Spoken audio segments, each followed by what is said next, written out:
Example 1. Finding the critical value of chi-square. A simple random sample of 22 pulse rates is obtained. Construction of a confidence interval for the population standard deviation requires the left and right critical values of the chi-square corresponding to a confidence level of 95% and a sample size of n which is equal to 22. Find the chi-square on the left, which is the critical value separating an area of 0.025 in the left tail, and find the critical chi-square on the right, which is the critical value of the chi-square separating area of 0.025 in the right tail. So we know that the sample size of n, which is equal to 22, it's 22 pulse rates. The number of degrees of freedom is n minus 1. So 22 minus 1 gives us 21. Okay, now before we find that, let's go over here and we can see that here is our graph. We draw our bell curve. You can see that we have this line here that represents a 0. Okay, and what we want to do is we want to be able to determine what is the critical chi-square value on the right. So we have the degrees of freedom of 21. Now we know that the area on the right hand side is 0.025 and the area on the left side is 0.025. Now again, all the values to the right of 0 is going to be positive. So since we have the degrees of freedom which is equal to 21 and the area that's to the right here is 0.025, we're going to use the degrees of freedom of 21 and the area that's to the right to be 0.025. So let's go ahead and take a look at our chart. So we know that our degrees of freedom is 21 and we know that the area to the right is 0.025. So if we scroll down this column here, which is where we have 0.025, okay, and then since this is the column and we're looking for 21, then we're going to get the value of 35.479. So therefore,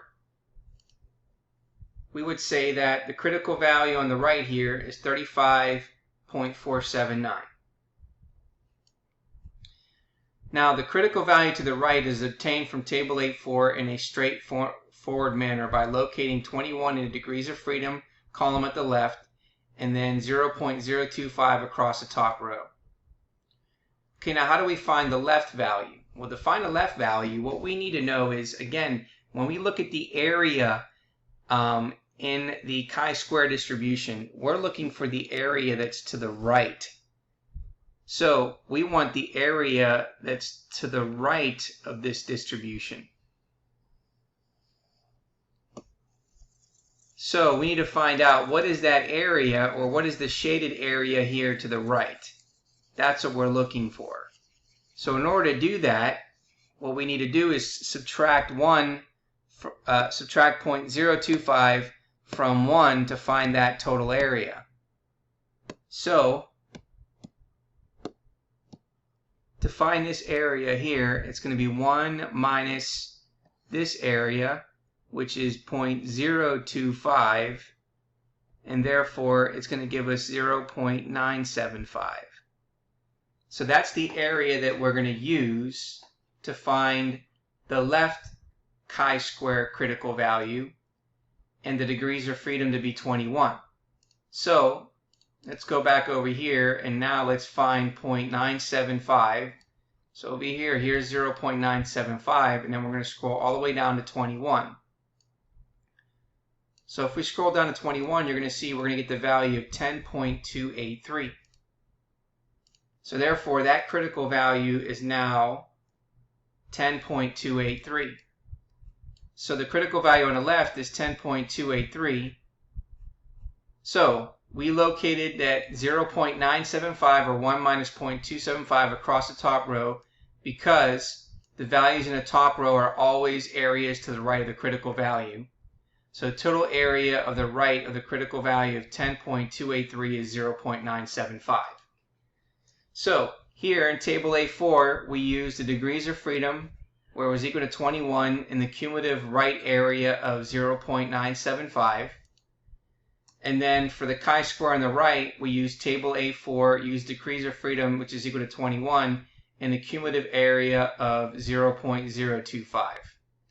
Okay, now let's go ahead and do this using StatCrunch as well. So if we wanted to use StatCrunch, we would go to, let's go here. We're going to go to Stat. We're going to go to Calculators, and then we're going to look for chi-square. So here's chi-square. Okay, so let's first find the critical chi-square value on the right. So we're going to put in our degrees of freedom, which says 21. And so we're looking for the area that's to the right here. So we're going to say greater than or equal to.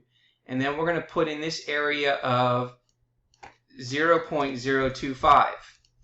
And when we do, you're going to see that if we round that to 4 decimal places, we end up getting 35.479. Okay, so now I'm going to go back up here. I'm going to go to my options. I'm going to select refresh.